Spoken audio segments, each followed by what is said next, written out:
So I'm not going back and forth with a man who thinks that they should be in my position. If you want to be in my position, get in my position. Do you believe that? Bluff City Media presents The Anthony Sain Show on YouTube at Bluff City Media.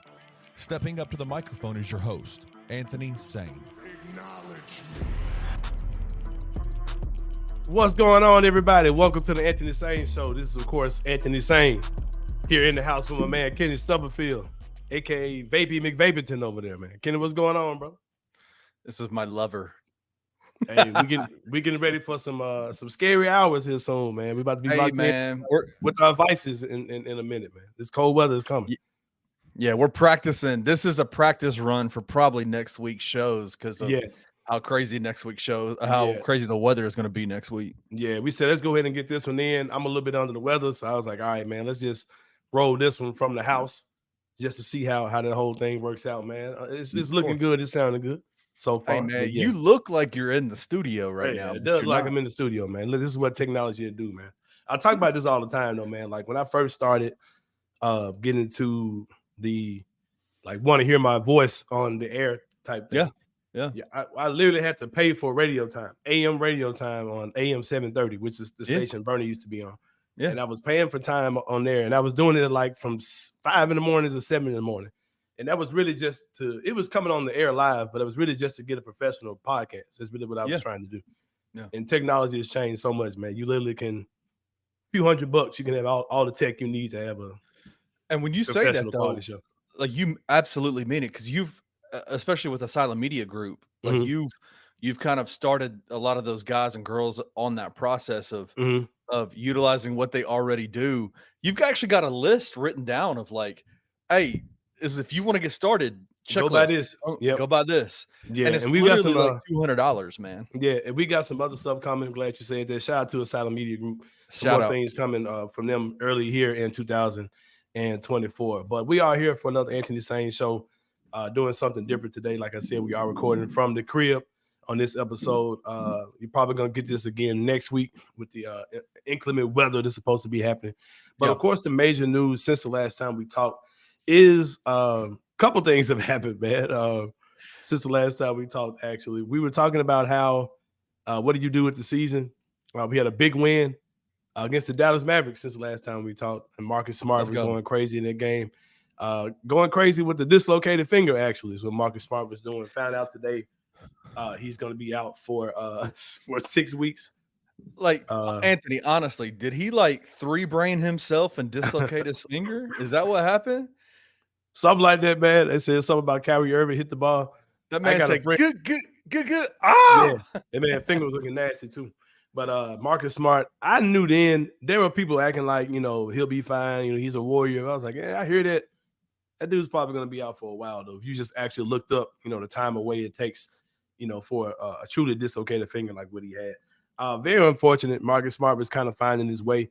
It's kind of strange because he's had a really, topsy-turvy season, really, man. He came in, missed camp because of the abdominal stuff he had going on. Right. Came in, did not look good at point guard when the season first started. Had an injury to his foot, ankle, whatever it was. When John Morant came back, he was playing off the ball. And when he played on the ball, he was looking a lot better on the ball, playing up tempo, feeling comfortable with the guys, scoring, shooting threes, knocking those down, defending, making game-winning plays, looking incredible, looking like the guy that we thought we were getting, in the offseason or whatever. He was playing better than he had in his entire career in terms of scoring. He had career best numbers. Career numbers in scoring over the last 2-3 weeks. Right. So, But it's very unfortunate you lose Marcus Smart because this is looking like a team that still can make some type of run at something, that would be competitive. But with him being out, it does look like we are headed for some very cold months here in Memphis, Tennessee. But we also did have some good news that happened since the last time we talked. Not many stories make you just really feel good, man. But the story of Vince Williams signing a 3-year, I think $7.8 million deal here with the Memphis Grizzlies. With I think it's 3 years with an additional team option for a 4th year. Is it right? I think you're right about that. Yeah. Yeah, because I think there's been some discrepancy about that, but I think it is 3 plus an option for one more.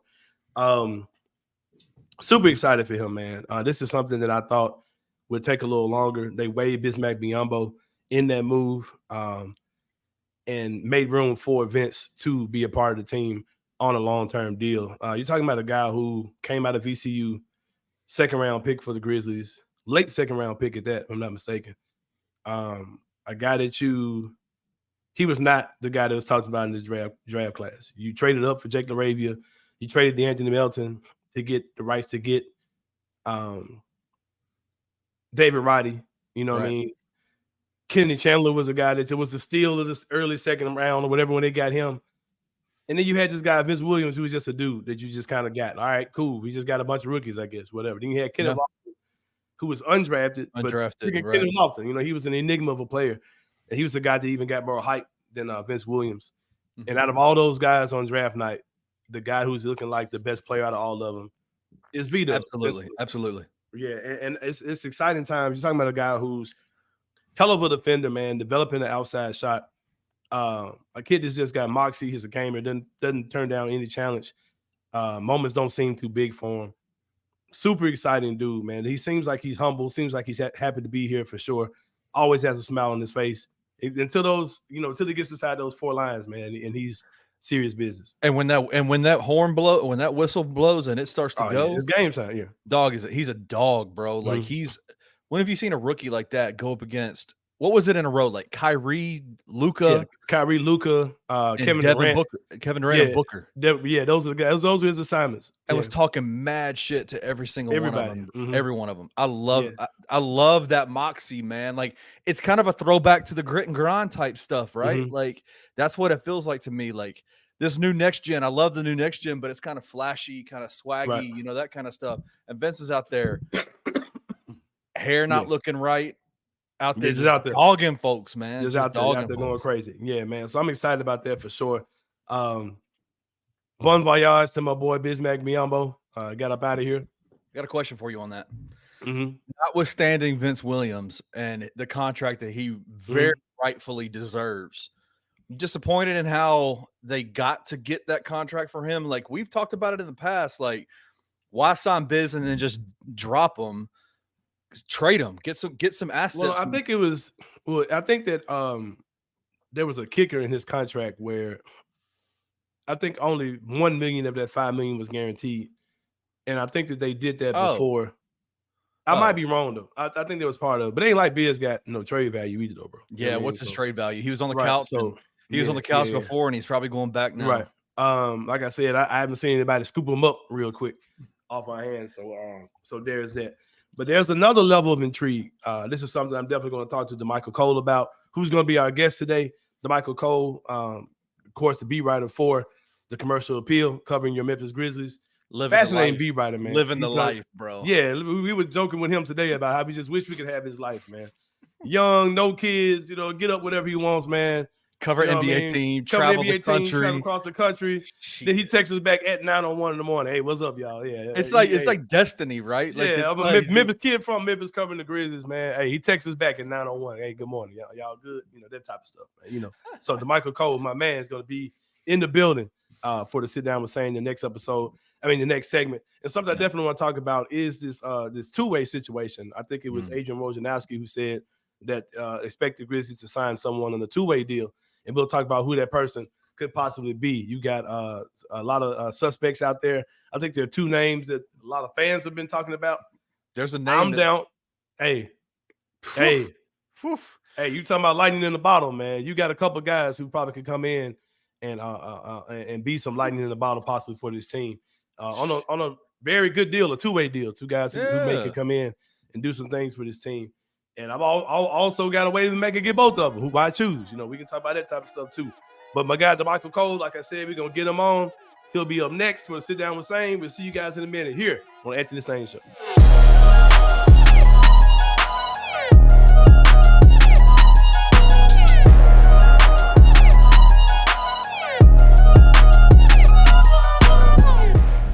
JJ Taylor and Mikey Williams are both in the transfer portal. You and I personally kind of been clamoring for this for a long time. Let's call it what it is. There is no need for this team in this scenario with what they did in the transfer portal, with what they have going on, There was no reason in the first place for them to come to campus. If Penny wasn't so loyal, he probably would have cut ties with both before they got on campus. I think. No. I think, though, Penny handled this really well. I think it's also very revealing of Mikey Williams and J.J. Taylor's character to a certain extent. There are very few universities in this country that would have stood behind Mikey Williams For sure. with 9 felony charges for assault with a deadly weapon. Yeah. They're very few. And how does he repay the university and Penny Hardaway? Mount. He gets the hell out. Tune in to On the Bluff with Christian Fowler and Gabe Kuhn every Tuesday at 12 p.m. on the Bluff City Media YouTube channel.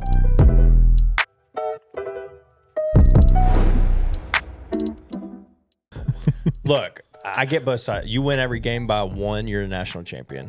100%.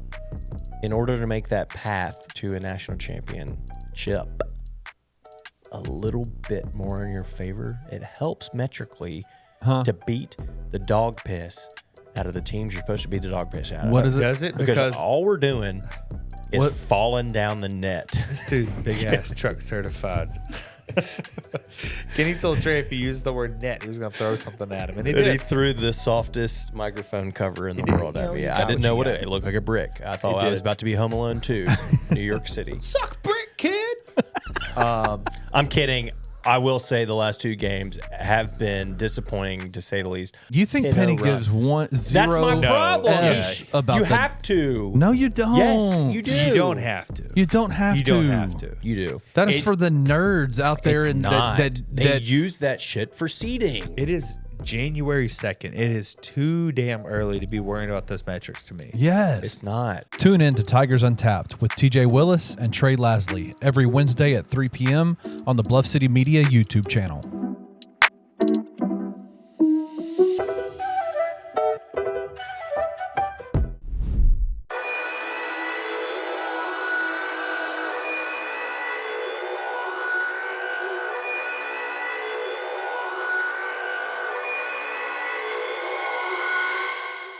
All right, y'all. Welcome back to the Anthony Sain Show. Here for the sit down with Sain, my man, Damichael Cole from the Commercial Appeal, also from Locked On Grizz. Looking real Locked On Grizzlies back there in your background, man. You got the collab show looking like it's what we pulling off today.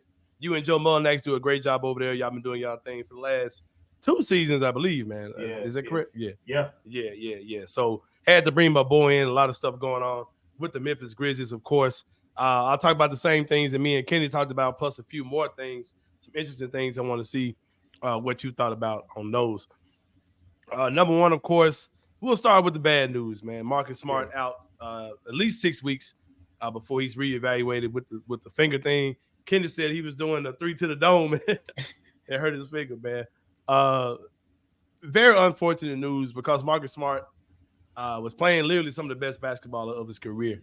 What are your thoughts on that injury? I hate when people like try to pretend that journalists that we are doctors, but I will say this: what have you heard about that particular injury that Marcus Smart has, and the possible effects it could have past when he's when it's healed, and will he still be able to play basketball well with that hand? Yeah. So the main thing is the language and what the Grizzlies put out there: 6 weeks. And then reevaluate it. And to take that to another level of what's about to happen is he's going to be wearing a splint pretty much for 6 weeks.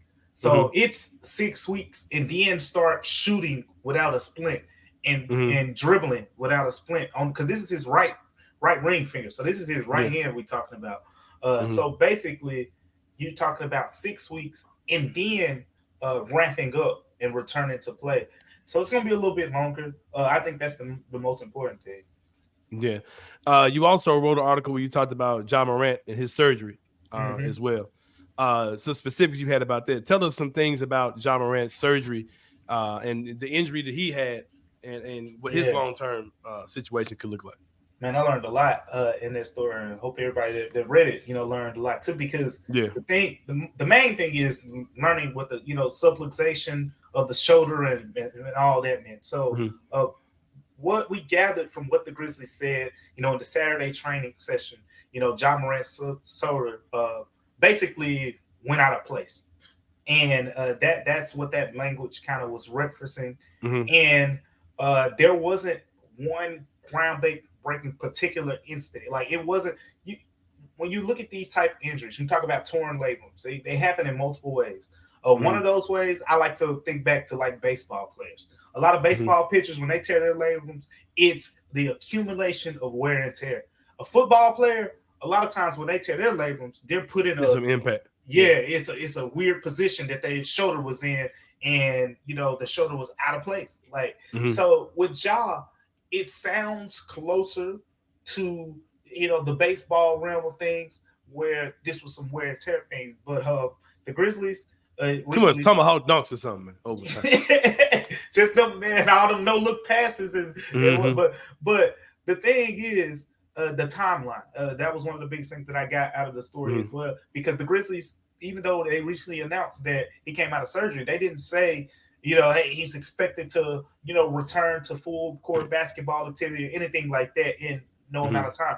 But when I talked to the doctor in the story, he was very firm, very clear that this is a 6-month process. The first 2 to 3 months, you talk about Ja's shoulder getting healthy, and then after that, it's about building up all the muscles and everything around the shoulder that he's not going to be able to work on because of the first 2 to 3 months of trying to get that shoulder back good. And so it sounds like it's a little bit different from the Steven Adams situation. Like basically, we haven't seen Steven Adams, even some of his teammates haven't seen him much since his surgery. Ja will be able to be around the team because it's his shoulder. It's not his legs or anything like that. He'll be able to walk around just fine. He just can't make certain movements that'll, impact his shoulder. So you're going to see him. He's going to be with the team. He's going to probably travel with them as well at a certain point, after the surgery. Sounds like everything's going to be good there. But the main thing is the timeline. You talked about a 6-month process. Yeah. So I lined it up. And that basically would give him like all of August and September, to get into training camp and really just be really ready to go. Yeah, so we got a dislocated finger, we got a dislocated shoulder. This whole season feels dislocated pretty much for the Memphis Grizzlies for sure. But some good news is that the Grizzlies seem to have located, check that out, a young wing of the future in Vince Williams, who signed a 3-year deal. I asked Kenny, I'll ask you because I'm sure you know better than me. Is it 3 years plus an additional year? That's a team option, or is it 2 and 1? It's 3. It's 3 plus 1. 3 plus that's 1. Big, okay. That's huge. Yeah. So basically it's a 4-year deal. Yeah, because it's team option. Yeah, they're gonna pick that up for sure. Yeah, so you get Vince Williams on that deal. You let go of Bismack Biyombo. Another thing I wanted to clarify with you as well on the Bismack Biyombo deal, they released him before his contract was fully guaranteed. Is that correct? Or is it wrong? I think he still gets his money. Yeah, he gets all of it. Okay. Okay. They paid him using the mid-level, some of the mid-level exception that they had available. Yeah. So yeah, he should get his money for the rest of the season. So you get Vince Williams here. I'll ask you this question: what is Vince Williams long term? Like, I think he's just a super luxury to have. If he's your 8th and 9th best player on your team, I think he's a tremendous player to have. I don't think he's ever going to be a starter for this team. If he was, hey, I would not be mad at it. But what do you think Vince Williams' long-term role is with this team in year 4 of that contract that we're talking about? What is he on this team then? The short answer here is he's an impact player who's going to be like a plus-minus magnet. That's what I call it. He's going to be one of those guys. He comes in when he's on the floor. He's going to make a positive impact because of the type of role he plays. He plays a simplified role where he's going to play defense. He's going to shoot the ball, and he's going to let the stars be the stars. When you put him on the floor with stars, he can blend in. When you put him on the floor with bad players, guess what? He can blend in, and that's why Vince Williams got drafted where he wants to, where he did in the 2nd round. He's not that player who, I'm on the floor with Jake LaRavia and David Roddy. I'm about to go get 30. That's not who Vince Williams Jr. is. That's kind of why he's kind of blended in up to this point. Because now, with all the injuries and everything, you had to put him on the floor with guys like Desmond Bane and Jaren Jackson Jr., guys we wouldn't have envisioned him really playing with. And that's when his winning ways started to stand out, when he was put on the floor with winning players. I think that's pretty much what he's always going to be. Because everyone always say, what took them so long to kind of realize what Vince Williams is? I talked to Desmond Bane, and Des was like, I didn't even know he was going to be, this good of a defender and things like that. It's because his style of play is just always blended in. The difference between him and David Roddy and Jake LaRavia, I know how you feel about those dudes. Yeah. But this is the difference. The difference is with Vince Williams, we know what his strengths are, but it is just as clear what his weaknesses are, and that's just who he is. With Jake LaRavia, there's still hope that he can be this great shooter, and you know they see it in practice, and I mean this is what, like, he's one of those dudes. Look, he's one of those dudes. You go in an empty gym, right? You let him work out. He's making 10 out of 15 3-pointers, and he's doing the behind the back spin move, fadeaway jumpers. Like, he looks good, and you see the flashes because you look at his hustle highlights, and you look at what he's doing with the hustle. Like, you see the flashes. You put David Roddy down there with the hustle, his numbers go up. You put Vince Williams down there with the hustle, his numbers are going to look exactly how they look with the Grizzlies right now. That's why he wasn't one of those players who, last season when he was with the hustle, yes, his scoring was around 16, 17, but the rebound and the defense, all of that was just like what we're seeing now. So this is who he's going to be. He's going to be that impact. I call him a plus-minus magnet, because you throw him on the floor with winning players, he's going to shine. Yeah, man, I wouldn't rolling my eyes, man. I'm at the house, so I thought my microwave ran out the door, so I was making sure it was good, man. So I wasn't blowing you off from that. But yeah, Vince has been a great player, man. He's been a guy who really has came in the limited opportunities he had, made the most of it, became a cult hero for this team, for the fan base, and he's earned his keep, man, for sure. And a super, super valuable deal, man, especially in today's NBA, the way that all teams are trying to work around the edges. To have a guy like that who, like I said, if he's your 6, 7, 8, 9 man on your bench, you're getting this guy for like a couple $1 million a year, basically over the next 4 years. That's definitely a great value contract. That's how you really can stretch out the length of open the window of an arrow of a run when you've got guys like Vince Williams on the contract like that, for sure. Something else you definitely want to take a look at is what the Grizzlies do now with this team they have now, with Marcus Smart going down. You had some real glimpses of hope the other night. You beat Dallas on the road with Luka and Kyrie Irving. Can't remember the last time we beat the Mavericks on the road full strength like we did in forever. You know what I mean? Yeah. So you get that win without Jaren Jackson, without Ja Morant, and you start thinking, hey, man, you get Jaren back, you get Dez. Marcus Smart is playing the way he's playing. He's gotten more comfortable now. You think this team could really make some hate, like they make a run, make it be fun. It seems like, I'm like, all right, man, the Marcus Smart is going to be out 6 weeks. This feels a whole lot more to play. We're about to have freaking Jacob Gilliard getting minutes, in a minute, man. Shout out to my boy Gilly, man. But I'm just saying, like, it kind of feels like things are going to be deflated now. What do you think the team feels? Do you think their decision is going to be, hey, let's go all in, let's try to win as many games as we can? Or would it be in a developmental mode and just – I'll say this. When you got Jaren Jackson Jr. and Desmond Bane still on this team, it's going to be damn near impossible to tank. You're not going to get those guys to just say, okay, we're going to screw around with minutes and missing games to tank. So those guys are going to play. They're going to get, the regular minutes pretty much for the most part. But what do you think the initiative from the front office will be and the coaching staff going forward? Yeah, and I think it's important to look at it like this. The Grizzlies aren't in a normal, quote unquote, tanking situations, because next year they're going to be trying to win a championship.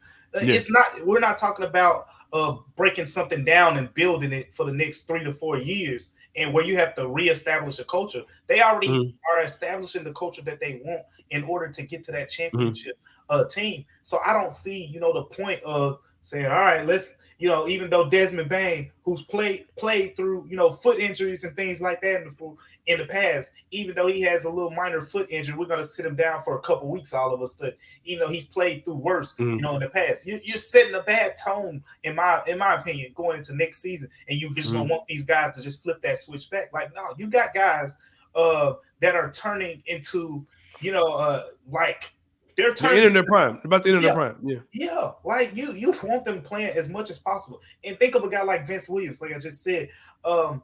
He blends in really well with them. You want guys playing as much as possible with Dez, with Jaren, because of the fact that that's the real evaluation to me.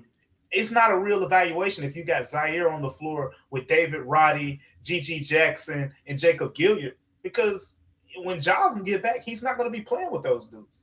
Like you want to put him on the floor with as many guys as he's going to be in a real Grizzlies lineup, guys who you know are going to be here going forward. Because this is how I view the rest of the season. The rest of the season is kind of like a big evaluation for 2020, 24, 25. You have a chance in a way to kind of undo some of the mistakes of the last couple years. This is your chance to kind of reevaluate. Okay, this guy, he probably won't be here 2024, 2025. This guy, okay, like you got a lot of games and you don't approach it from a tanking perspective or not tanking. You just let them hoop. Everything's gonna take care of itself because you see this draft class like I see it. It ain't worth tanking. Trust me, it is not worth going through all that. That draft class, whatever pick that they Grizzlies get, this is my thing. It's gonna have more value to potentially trade that pick than use it for this particular team. They got plenty of young dudes already. And Gigi Jackson, one scout has told me that Gigi would be a top 10 pick in this draft. This upcoming 2024 draft, he'd be a top 10 pick. Some people said he'd be number one. So look, I had someone tell me that too. I've had someone tell. I didn't want to say that. You said it, but yeah, I've had a scout tell me exactly that Gigi Jackson would be the top pick in the 2024 NBA draft. So the point is, like, you got a young guy already waiting in the wings. You don't have to kind of unload everything just to try to get another one of those picks. Whatever pick they get, whether it's 7, 8, 9, 5, it's gonna have good trade value for the Grizzlies to kind of get closer to championship contention. It sounds like you're saying that you're leaning more towards team trade the pick, regardless of what happens with the team. For sure. They don't need it. Even yeah. So are there any guys that you, because you know I'm a Mikal Bridges guy, you know what I mean, for sure. So if they want to make that trade today, let's make it. You know what I mean? Because I think the value of that pick is probably higher today than it will be maybe whatever time. I think I think that the more you wait, the less value that pick could possibly get with this team. I don't know. They could fall off the map, but I wouldn't take the risk. Let's move it today. If you want it right now, come get it. That's what I would call out to 29 teams. I'm monitoring a couple of situations out there, man. I'm looking over there at Charlotte, where you got a guy like Terry Rozier who's really good, but he's starting not to fit the timeline. With Brandon Miller and LaMelo Ball, like that looks like the future backcourt right there. So what happens with Terry Rozier? In that equation, I'm looking at the Bulls, right? Kobe White, DeMar DeRozan. We'll see what happens with Levine and whatnot. But there's a couple guys over there. Patrick Williams, if you're into the role player type thing, those type guys. And you already mentioned the Nets. I mean, Mikal Bridges, Cam Johnson, Royce O'Neal. Like, they got nice pieces. There are some pieces out there where the Grizzlies could attach a nice first round pick to, and teams are going to say, when do you want to do it? Right. Now, I'm not trading my 2024 first for Scary Terry. Now we ain't doing that. No. I'm just spitballing. You just throwing guys. Okay, I got you. I just want to make sure, bro. All right. Something else that you mentioned earlier was developing guys like Gigi Jackson. It triggered me to ask you this question because there's been a lot of confusion, especially from me. I mean, I can't speak for a lot of people, but for me. And I reached out to a guy that's a G League guy. He said, "No, I don't think this is how it works at all." I was like, "All right, man. Somebody give me the real answer on this. I'm gonna give it back to you." As far as the allocations for guys on the two-way contract, I've heard this thing about 90 games combined per team. Yeah. All right. And I talked to another guy that's a G League guy. And he's like, no, I never heard that before. I think it's 50 games allocated per two-way contract. What's the answer to that? Because people are saying, well, they're going to go develop Gigi. So I'm like, okay, some people tell me they may not be able to because they're about to run out of two-way allocated games. And I don't know what happens with Vince Williams' contract. Like with him signing a regular deal, do those games disappear? Does it reset? Or do those games still count or what? So I'm going to ask you, do you even know the answer to how that whole thing works with the two-way contract?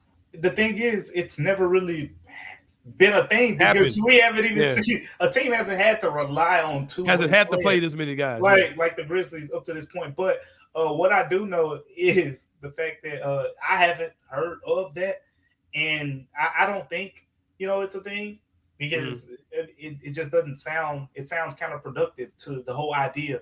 If you're giving three players 50 games, why is 90 games being kind of the threshold? Because now they're not even going to be able to meet that criteria.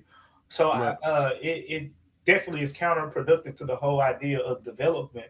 But even if that is the case, if you take that 90 game number out there, you're around, I think what 50 plus, 60, around 60 right now. You got Gillard and Vince have been on the main roster. Exactly. Yeah, that's why I say you're around 60 with those two dudes alone. So and Gigi had some active games where he was on the active roster, but he was playing too. Yeah, Gigi's had some games. That can't be true then, man. I don't think so. Already been at that number. Yeah, I don't think so, because you think about all those garbage time minutes that players on other teams get, and you tell me 3 guys 90 combined 90. Yeah, I don't think so.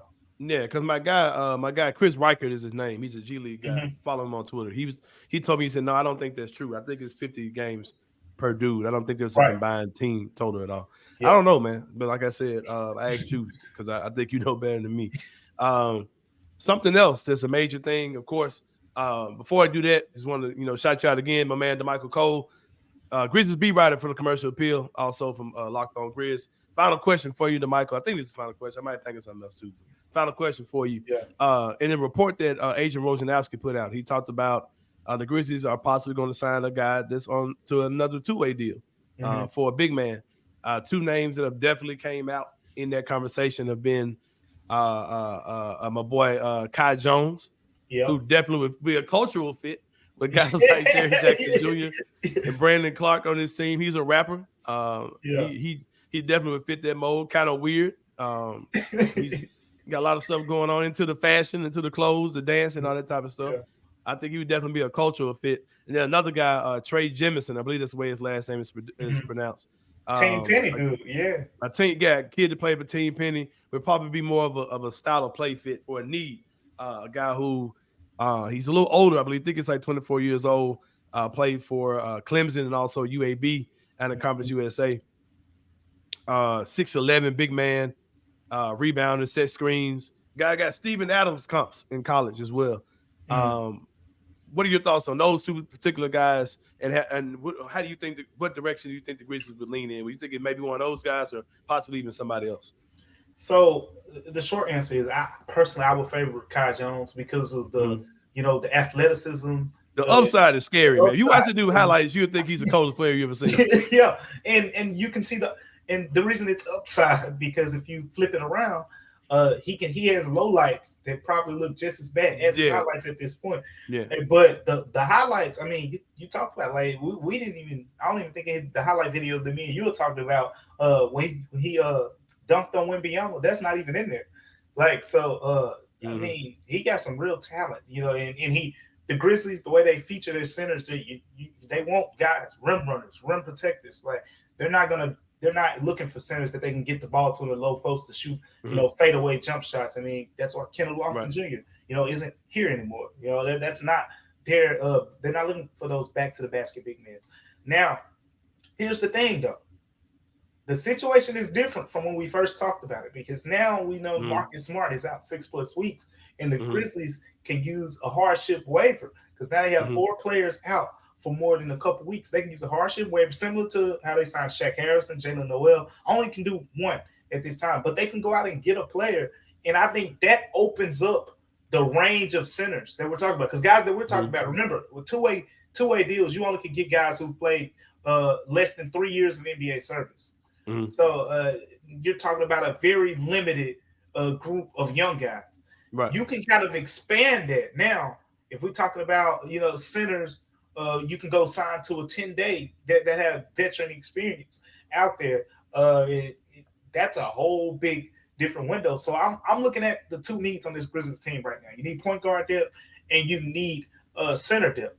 To me, this is my personal take. I think the center depth kind of takes priority right now because what you're going to do if Xavier Tillman gets in foul trouble or Jaren Jackson Jr. gets in foul trouble, especially right now with Santi Aldama, you're playing 2 bigs right now. And they're going to play the majority of the center minutes, those 2 guys. You need another center pronto.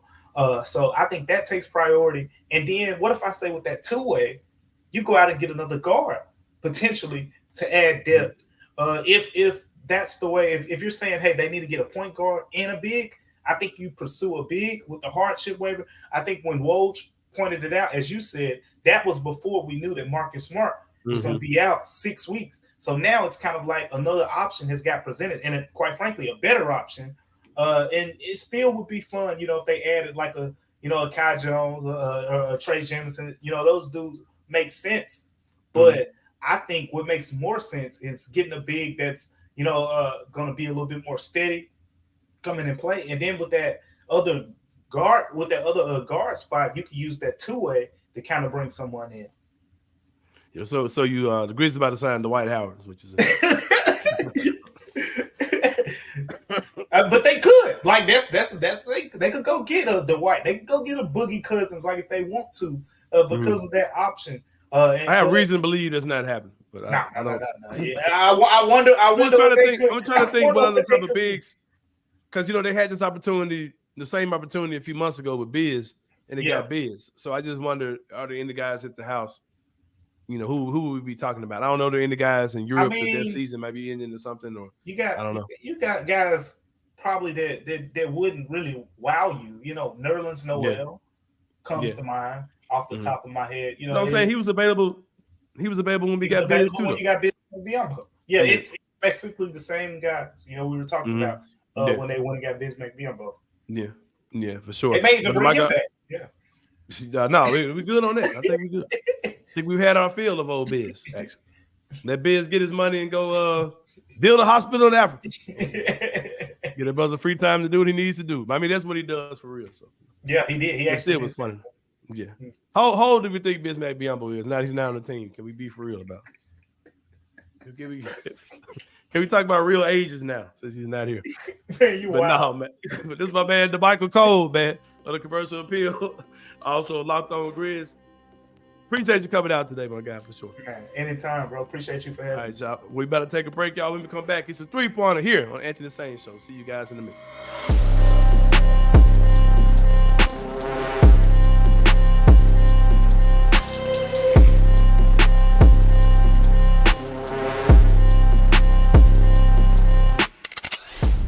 Memphis is barely a top 50 team in both net and KenPom. This is a team that is 13-2. They are the number 13 team in the country according to the AP Top 25.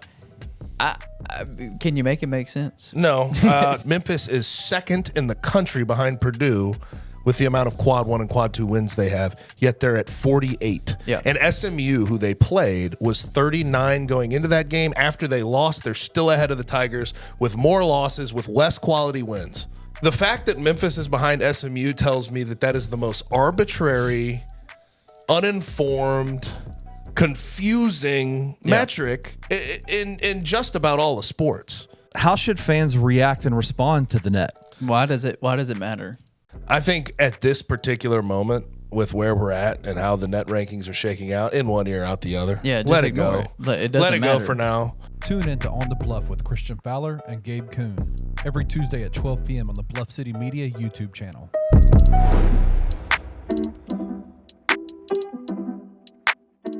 Obviously, the biggest news is the Caleb Mills injury, which I was ready to come in here and absolutely rip Tulsa University a new one, because I was 105% confident that he slipped on a wet spot on the floor. I think he still can. I think it's okay. Stretcher, a wheelchair. Didn't have a stretcher, wheelchair, nothing. No, that's true. Our head coach had to participate in carrying him off. I didn't notice any sweeper boys. I know. Or girls, whatever. But I will say they did confirm after the fact that he did not, in fact, slip. His knee just, Burst it? I don't know. Your knee giving out. He went so high in the air for. He did. Yeah, that's nasty. It was weird. I don't like it at all. It is truly an unfortunate situation, right? I hate it. I think everyone agrees that he was the glue guy for this team. Tune in to Tigers Untapped with TJ Willis and Trey Lasley every Wednesday at 3 p.m. on the Bluff City Media YouTube channel.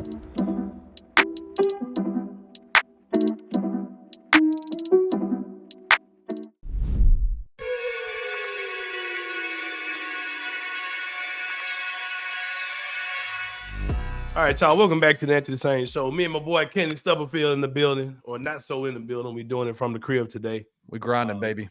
Yeah, a little bit under the weather. You guys probably hearing my voice. I'm looking good on the screen, but I ain't feeling good, Kenny. Hey, man, you a boss, bro. Man, I'm over here, man, looking like I'm in the studio right now. I love it. Crispy light, man. You know what I'm talking about? Yeah. But yeah, not feeling 100 for sure. See, I'm in this joint, man, with no jacket on, man. So, I'm probably got 108-degree fever in this joint. You do. I'm good. I'm in the flu game, man. Flu game for sure. We don't want to get Damichael sick, man. That's why we decided that's why we did this. We didn't want to risk getting my boy Damichael. Me and you don't record in the same room. No, me and Damichael would have to be side by side. So yeah, didn't want to do the show in the studio. Didn't want to get the superstar. Yeah, on the injured list. Can't get him like Drew Hill, who got the whole damn team sick. You saw that tweet? Yeah, you saw that tweet? Yeah, I've had that sickness. It's terrible, man. You gave it to him. Like, you probably gave it to the damn clown. Banned his ass from the locker room. But no, they try to ban Drew Hill. I ain't never get nobody sticking in there. He probably broke Marcus Smart's finger too somehow. Right, some kind of way. Yeah, exactly. 3 to the dome. But no, man, the 3-pointer, we'll be talking about 3 things that are going on within the world of sports. Big stuff going on locally, of course, is the Memphis Tigers had a big game other night. You say I keep calling every game a big game. Every game, bro. Clearly, every game is a big game, man. Because every fan lives and dies on every game. On every game, yeah. I'll remind you guys of my Tiger basketball fandom timeline again. Grew up in the house. You doing this again? Yeah, grew up in the house. Dad was a huge Tiger basketball fan. Whole family was. I had a stiff curfew of 8:00 p.m., which usually lined up with halftime of the games. Game come on at 7. I'd have to be in bed by 8. I did not watch a full Tiger basketball game unless they played on a Saturday, or if they played on the weekend or something like that, Friday night or something. Right. But I would have to have a hard bedtime at 8:00, and I would be laid in my bed crying, listening to my family watch the second half of Tiger basketball. Eating popcorn. Go Elliott. Go EP. Go Andre Turner, whoever was out there. Elliott Perry probably. But huge Tiger basketball fan as a kid, like most people our age, were back then. Got even bigger when Penny Hardaway was there. Penny Hardaway, my favorite NBA player probably of all time. Then, of course, the Calipari era, national championship team. Right. All that stuff. I was an adult during that time. Great run with the Tigers. Your resume is solid, bro. You ain't. Yeah. Let's let that be it, man. You ain't got to explain. But yourself. I'm setting up to get where I am now. You know what I mean? Let me fast forward a little bit. With the Grizzlies came basically, right? And Tiger basketball had kind of fallen off. You get Penny Hardaway back as coach, and it's kind of hard to go back. You know what I mean? And like I said, I still care, but I'm not your diehard, right? Like lose sleep if we lose type fan. Right. But damn it, this year has really gotten me back there for sure. Like I've been all in. Like I've been watching these games, and I'm just praying for poor Meemaw and Mildred. The heart, because those hearts games are too close. They can't take what they took 5 years ago, kid. You know what I mean? They can't take what they could take 5 years ago. Yeah, man. And, but close games, probably too close for comfort. But it hits different to me because I'm like, okay, man, it's like a bizarre world thing, because I used to roll my eyes at Tiger football fans. You know what I'm saying? This is a game we would have lost last year, right? Everybody was saying that. That's what I'm like, okay, bro. I saw this team lose those type of games last year, and now they're like proving to these teams, okay, we're better than you guys. We're not going to lose to you. Yeah. Like I look at that as a good thing. So, people have to understand this: the 3-point shot is the great equalizer in college basketball. Man, come on, man. And these teams are literally the University of Memphis, like Penny Hardaway says, has a number beside their name. Yeah. So to these teams who know they're not going to anybody's NCAA tournament, that Memphis game on their calendar has been the biggest game on their calendar for a long time. Without a doubt. Regardless of that number being on the side or not. That's your conference champions last year. These teams are coming in. Ridgeway High School, who the Tigers played last night, came in with all intentions of beating Memphis. And you could tell like they really wanted that game. And we were able to pull it out.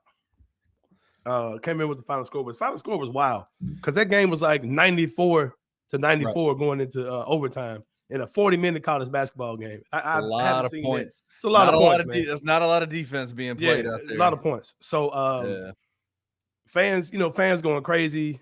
People in the Discord, I jumped in just watching, laughing my ass off or something. Jumped people in, were saying in there, laughed a little bit, and jumped out. and jumped right back out. But I just don't. I mean, they're winning, man. Like I don't like. What are you?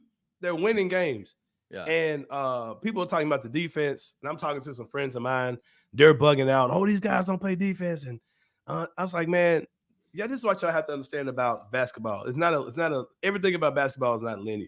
This is something I'm going to remind everyone about this team. Right. Everybody that's on this team, for the most part, was either that dude or the other dude on the team that they came from, right? 100%. And typically that guy's role is not to be your defender. Typically your highest scorer is not a defender, especially if you're a guy who scored with the ball in his hands, right? And then people are like, well, last year's team, those guys play defense. Penny can't break through these guys because those dudes, that's what their roles were on the schools they came from. That's what DeMario Franklin's role was, to be a defensive defender. Yeah, that's what all those guys were. You know what I mean? So Penny had that type of luxury. Now you've got guys who either were the top scorer or the number 2 scorer on the team they came from. Their mentality has to switch to be that level defender. But when you do get those guys to play defense, when they're playing big games, 100%. Their mind isn't.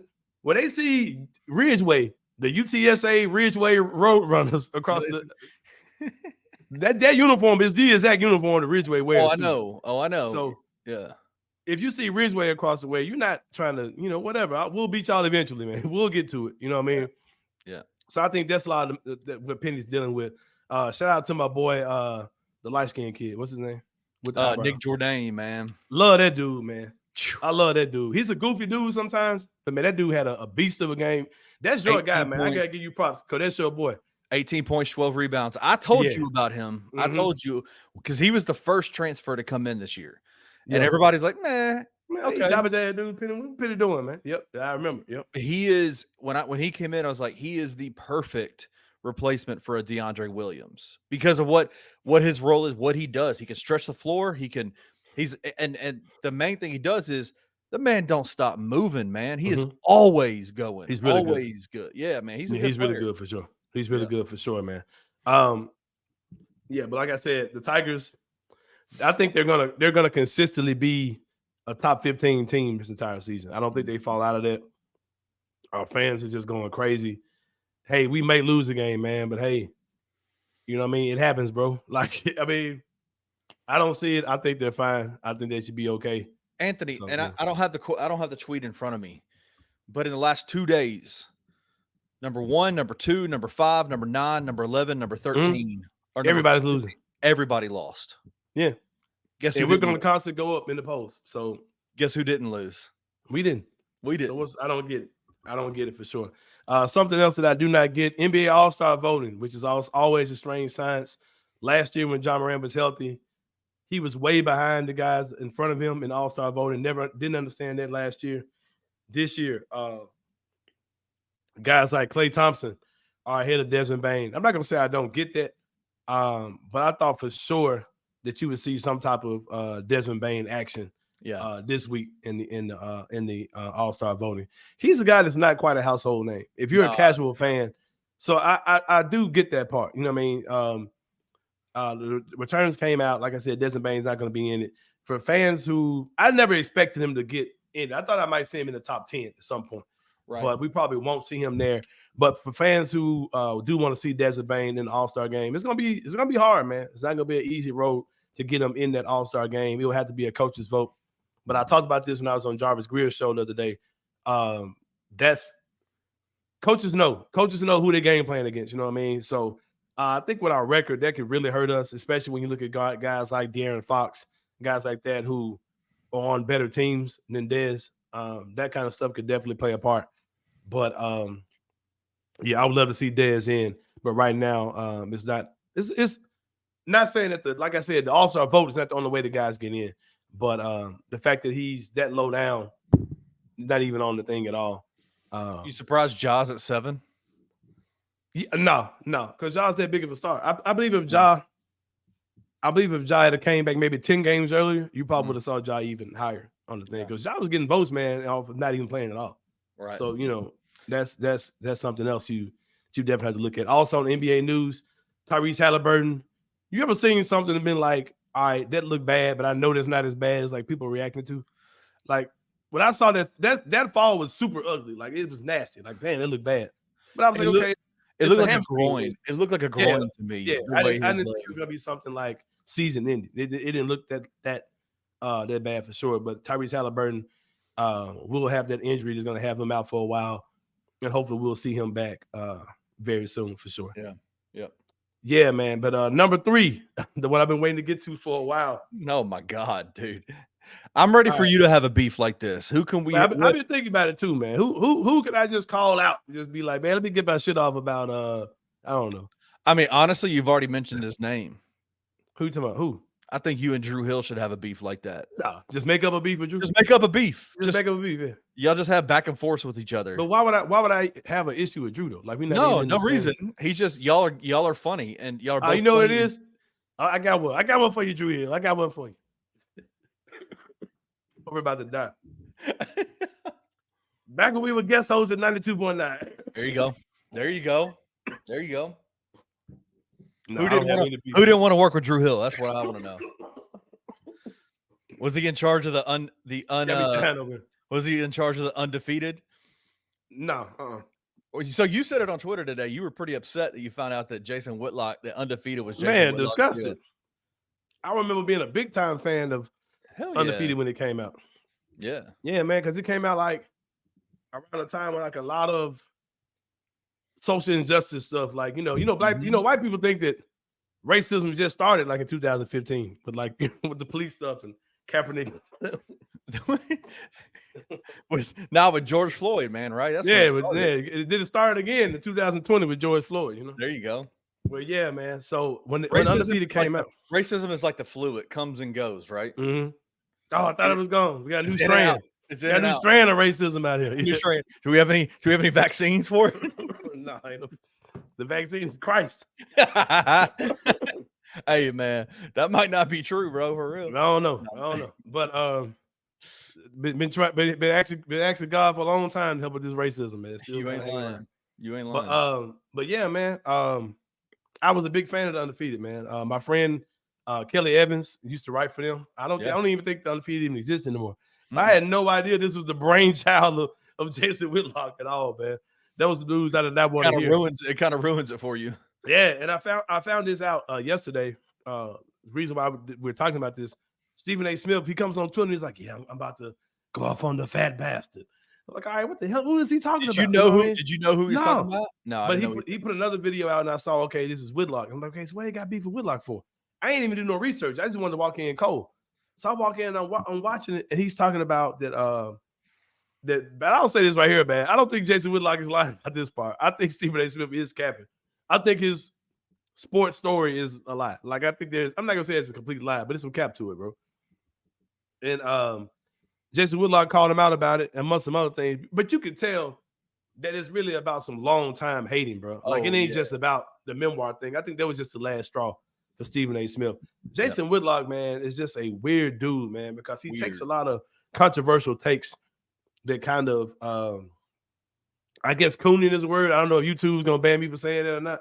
But that dude is he's a freaking coon, man. And he kind of destroys a lot of things that black people stand for. And he just kind of, like, bro, you were like on, bro, you in bad shape, bro. When you were on Outkick the coverage and got fired. Like, how you get fired from Outkick, man? You know what I mean? So, one of the most.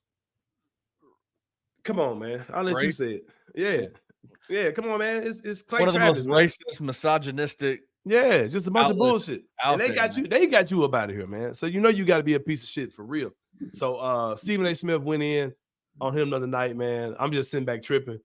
And Cat Williams just got all these dudes inspired, man. I'm about to find me somebody. I don't know if it's Drew. I fool with Drew. Trying to think if it's somebody I really do got. I got a story of people I need to call out, man. But I try to be humble, man. I don't want to miss another God blesses, man. Ever since I sat down with Doc Holliday, man, I'm a changed man, bro. This man said, I called my pastor. Yeah. And I said, I'm sorry. You're about to hear a different side of me. Who would you call? Who you got to call? You got to call Doc. You got to call Doc and say, man, I'm sorry, bro. I got to do this. I got some other people's names. I ain't going to say their names. Got you. But I got people, when I'm getting ready to do something crazy, if I need advice, I got people I look to on that mentor type vibe. Absolutely.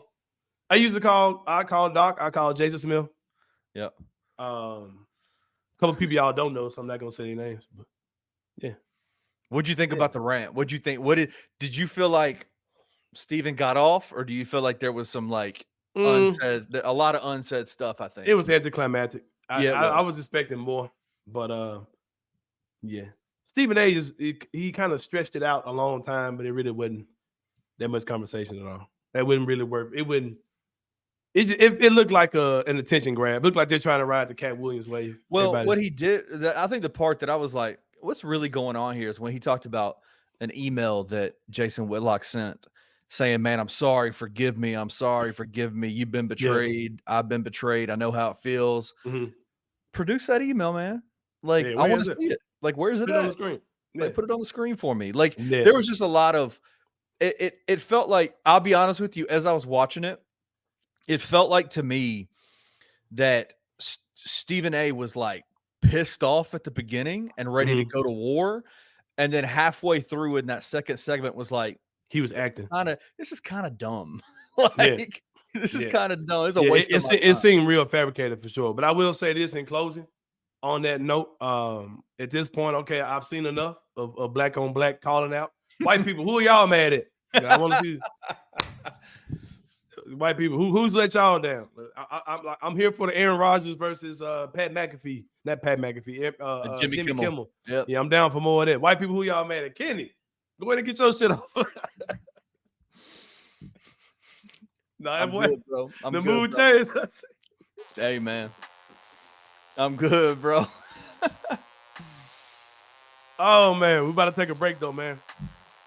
When we come back, we're going to wrap this thing up, man. We're inside the same brand. We'll see you guys in a minute.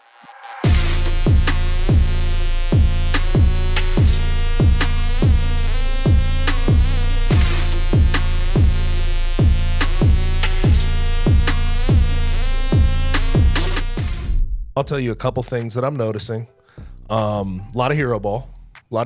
It's true. They are not assisting each other like they should. And I know they're talented, and I know that they try to use that talent, try to get ISO situations, but there's way too much of it. Yeah. And I think that's part of the reason as to why in that Tulsa game they struggled so hard against that 2-3 zone, because they're not used to passing the ball around and finding open looks the way they should. Right.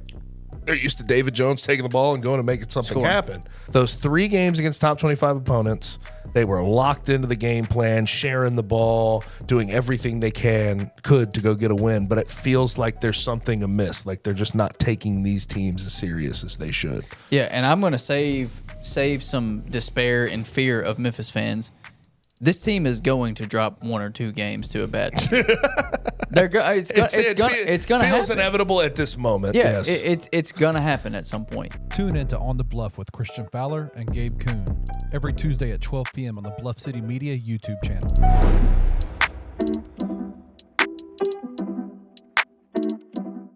Outside of just Memphis conference realignment, there's been some rumblings all over the Twitterverse. TJ, you heard anything about a merger with the Big 12 ACC leftovers and the Pac-2? We've heard it, but like it just seems weird to think about, right? The Pac is trying to get and retain their AQ status. I mean, they're gonna have to add some teams. I don't know what the number. I can't remember the number. If it's 6 or 8 on how many teams. I don't know that they're having to add. I think what he's alluding to is a merger of the Big 12. Florida State breaks away, and whatever 3 or 4 teams go. Let's say this merger, they end up with 30 teams. You're looking at 3 10-team, something like that, mini divisions or whatever. Sure, whatever they're going to call it. I don't know. I definitely think that there's going to be some changing. Tune in to Tigers Untapped with TJ Willis and Trey Lasley every Wednesday at 3 p.m. on the Bluff City Media YouTube channel.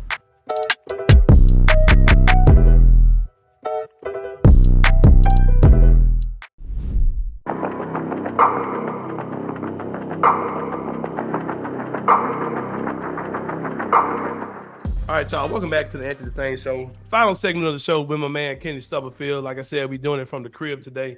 I kind of like this, man. We gotta do this more often, man. Yeah, I don't mind it at all. Throw in some bonus coverage for the Patreon or something for the people, man. Get y'all money right quick, man. No, but for sure. I want to take this time, man, to kind of talk about something that's very important to me coming up on Monday. Of course, it's Martin Luther King Day here in the city of Memphis. where we celebrate Jonathan Majors, who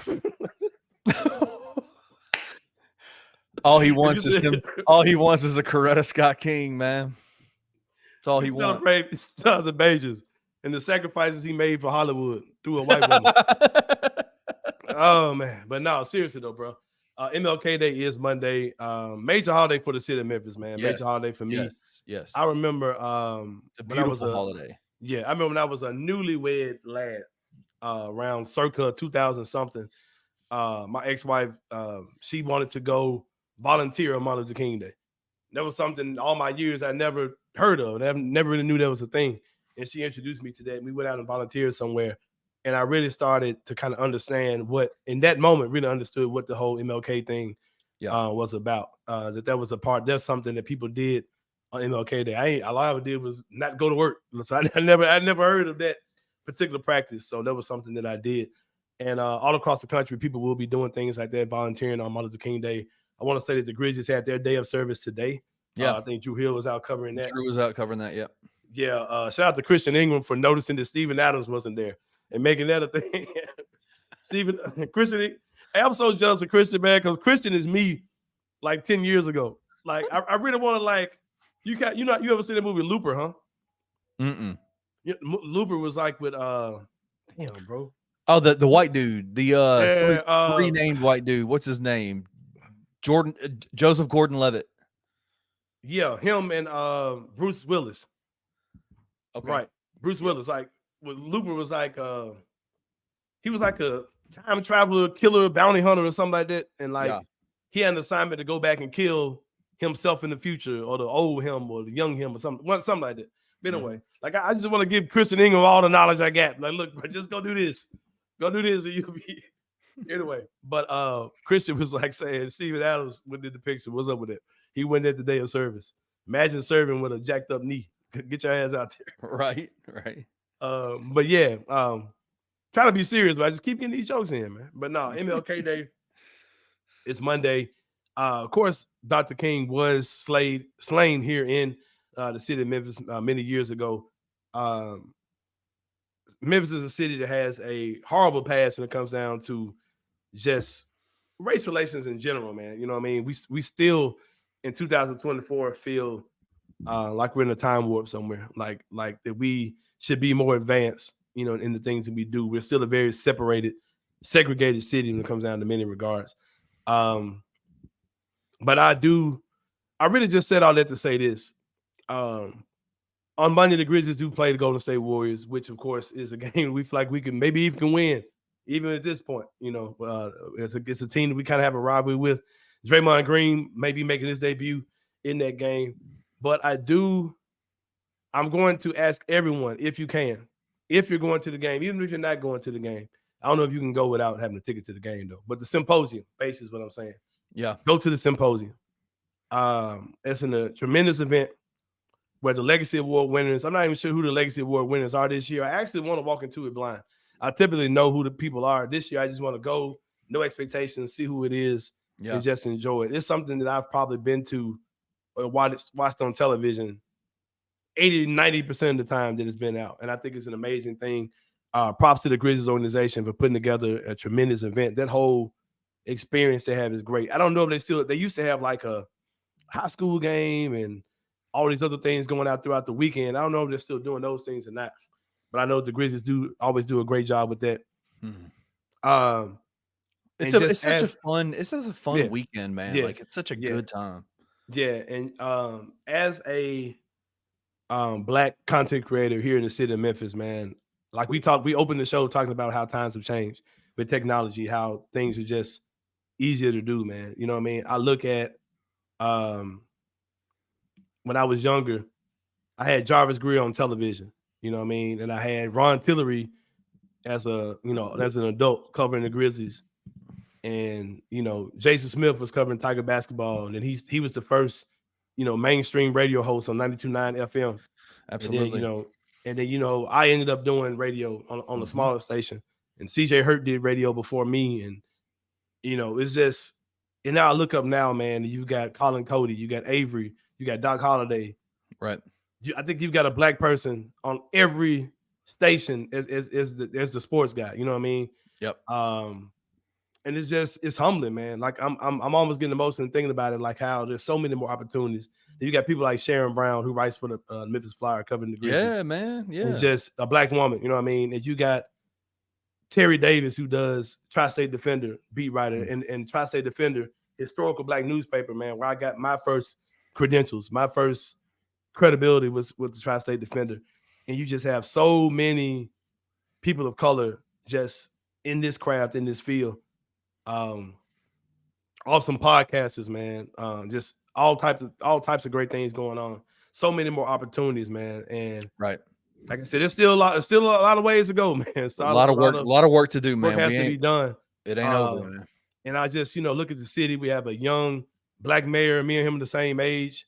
You know what I mean? Our dads were cool with each other, and it's just like I still see a lot of hope in this city, man. I still see a lot of opportunity in this city.